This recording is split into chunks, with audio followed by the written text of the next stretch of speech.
Hi-ho, Tudor-minded people. It's Philadelphia Carrie for Tudor Time Machine. The word I share with you this week is Hugy. Alloo! It pleases me to announce that my husband, Thomas, 10th Baron Scrope of Barton, shall receive the most noble order of the Garter from my dear mistress, Her Majesty Queen Elizabeth. Oh, this is a most huge honour, and one which I have worked for on my husband's behalf for such an age. The Order of the Garter is the loftiest of all the chivalric orders of knighthood. It is granted for distinguished personal service to the Queen. Now, as Thomas never comes to court, preferring to hide away on his lands at Bolton, I well know that my dear Queen grants this honour to please moi and to reward my service. Oh, as a woman I cannot receive the order myself, but I shall reap the rewards for being the wife of he who wears the garter. My dear husband was not as pleased as he should have been at the news. In fact, he answered my letter of congratulation with a long grutching missive, full of laments that he must come to court to be knighted. Thomas is not a vigorous man. He's prone to complain if beckoned from backward Lancashire. It has fallen to me to promote his interests.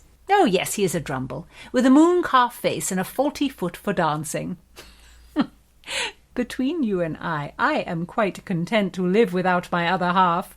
I have done my duty. The marriage was arranged by our families. In our first year of wedded bliss, I produced a son and heir. Since that time I have rarely seen my good Baron Scrope. I have risen higher and higher in the ranks of ladies-in-waiting, and made my way at court with much profit. Thomas is free to haunt his northern estates, and I am free to... well, you know my amorous exploits, my dear Tudorphiles. Yes, I shall be quite pleased to stand beside Thomas as he receives the garter, and then wave to his retreating coach. I shall remain at court a free woman to strive in my husband's name for yet hugier preferments. Oh, I am a most virtuous wife indeed. Hugy. How now, Tudorphiles? What think you? If you're new here, I'm Gage. I'm Jessica. And we're here with Philadelphia Carrie for Tudor Word of the Week. Don't miss a word. And listen to the Tudor Time Machine Story Project, so diverting. And I pray bid you tell a ningle and ring the little YouTube bell. Tudorphiles, thank you so much for listening. Every one of you has the wit of Rosalind and the heart of Cordelia. And don't be shy about writing to Philadelphia on YouTube or suggesting words, because we love hearing from our listeners. How do you spell our Tudor Word of the Week, Philadelphia? It is spelled Hugy. And in the Tudor period, it meant vast. And clearly this word became huge, spelt with an E, somewhere along its linguistic journey. And Philadelphia, I give you absolute credit for being a woman of huge ambition for yourself and your husband. Congratulations on the Order of the Garter, but I have to wonder, do you think your husband misses you? Misses me indeed. Oh, not for a moment. He has his dear mother to keep him company. Better him than me, I say. But I only wish my dear husband felt the honour of this garter as he should. Because he lives with his mother and is not a man of huge ambition? Oh, alas, no. And huge ambition is a good thing. Though priests and poets will try to convince us otherwise, all know it is true. In sermons and in plays, people who are very overly ambitious, they are always brought low. And it's hard not to think that maybe that's just because people want to keep the social order intact. It's always more fun to watch the ambitious person crush everything down, and it's much more interesting to watch the journey than the comeuppance tends to be pretty short. Yes. The play our Tudor Word of the Week comes from is all about out-of-control ambition, in which, interestingly, there isn't a lot of comeuppance for the main character. The main character is Tamburlaine, and the play is Tamburlaine the Great by Christopher Marlowe, and it was probably written in 1587, 88. Marlowe's original inspiration for the play was a Central Asian emperor, Timur the Lame, hence Tamburlaine, and Timur the Lame died in 1405. So the real Timur was a warlord who rose to be the founder of the Timur dynasty. That is who he based it on. But don't you think it must have been coming from the Ottoman Empire? Because they had such an influence at the time. Probably, yeah. And was he lame? Apparently he was lame. The actual Timur was lame. Interesting. Tamburlaine in Marlowe's play is not lame. Timur was considered one of the greatest military commanders and technicians in history of all time. And he was actually undefeated. He never lost a battle. We talk a lot about Napoleon being a great military technician, but of course he lost a lot of battles. And I had never heard of Timur the Lame before Tamburlaine, so it's interesting. Marlowe decided not to make his Tamburlaine a Central Asian emperor, probably because he knew little about that part of the world. So he makes his Tamburlaine a Scythian shepherd who's just driven by this blind ambition. And Marlowe sets a lot of the action in Persia. Again, not because that was really where Timur the Lame was. There's some speculation that he could have been related to Genghis Khan. But in this play, there's a lot of poetic references to the Greek and Roman pantheon. I think Marlowe just knew that culture and threw in the imagery he enjoyed or the metaphors he enjoyed. Timur the Lame was Muslim, and Tamburlaine is supposed to also be a Muslim.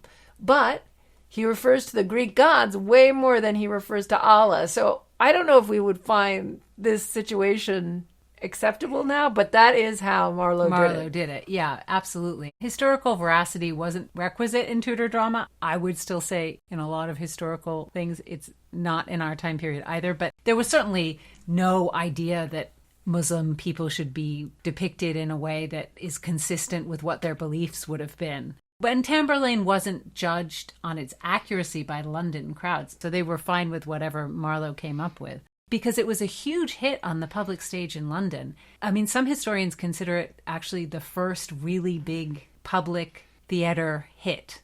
Because remember, this is 1588, a decade before Shakespeare. What struck people was Marlowe's use of language and the intellectual complexity of the characters, because they weren't these sort of one-dimensional stock roles of earlier morality plays. In fact, it's kind of an anti-morality play because Tamburlaine doesn't have a comeuppance.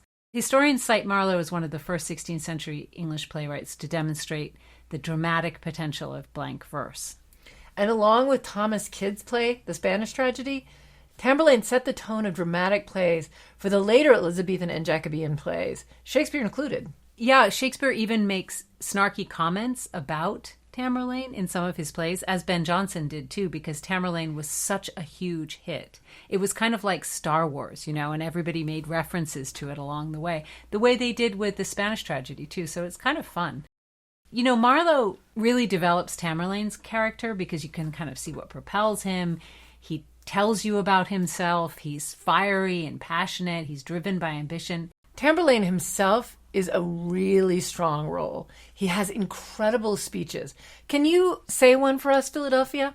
Oh, with pleasure. Have you remembered that I am here? For you have not asked me many questions, but I shall read for you. Tamburlaine says, "The thirst of reign and sweetness of a crown that caused the eldest son of heavenly Ops to thrust his doting father from his chair and place himself in the imperial heaven moved me to manage arms against thy state.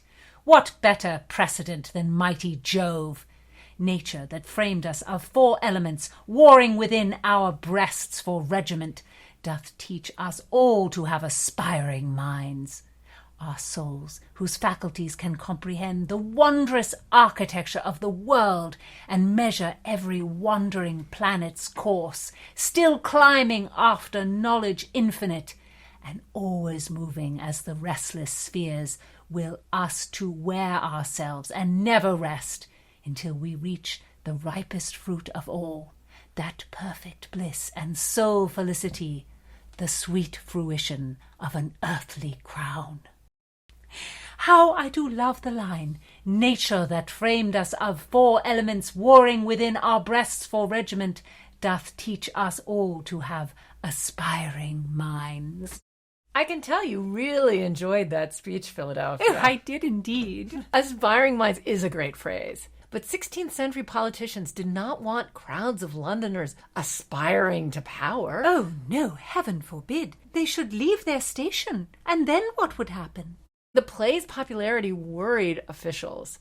And Marlowe, they tried to smear him by calling him an atheist because Tamburlaine doesn't humble himself to any god. He derides the Christian God, and in one scene, he burns the Quran in defiance of Allah, and he considers himself above all the gods. I mean, that would shock some people even now. He is a man of Hugy hubris. Yes, he is. All his foes are always trying to beat him.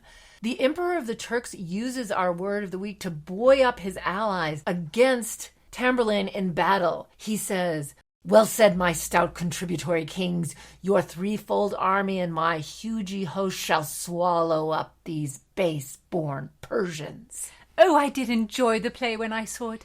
It was most wonderfully distressing when the despicable Tamburlaine captures the Emperor of the Turks and holds him in a cage to be tormented and shamed. The play was such a success that Marlowe wrote a second part, in which Tamburlaine does even more horrible deeds. But I can't say he pays for them. Not like Macbeth does, or anyone in Shakespeare. They die horrible deaths, and their kingdoms are ruined, and their wives are dead. They're tragedies. They're very sad. Indeed, Marlowe is quite shocking. Tamburlaine has conquered all he longs for. He falls ill, but continues to win battles, and dies encouraging his sons to rule the world in his glorious legacy. It is a most terrible example to set before London audiences. But it is quite enjoying. I think you enjoyed it. I think you're ready to lay low your adversaries, Philadelphia. My husband should take a lesson from the play and aid me to make him a Hugy man, not grumble and grutch to become a Knight of the Garter. Yet still, I would prefer he does not come to London often. So take heed, Tudorphiles. Add some 16th century sauce to your vocabulary with Hugy. Listen in next time, don't miss a word, and subscribe on YouTube. Help Tudor Time Machine become a Hugy presence on the web. Don't forget, give me a like.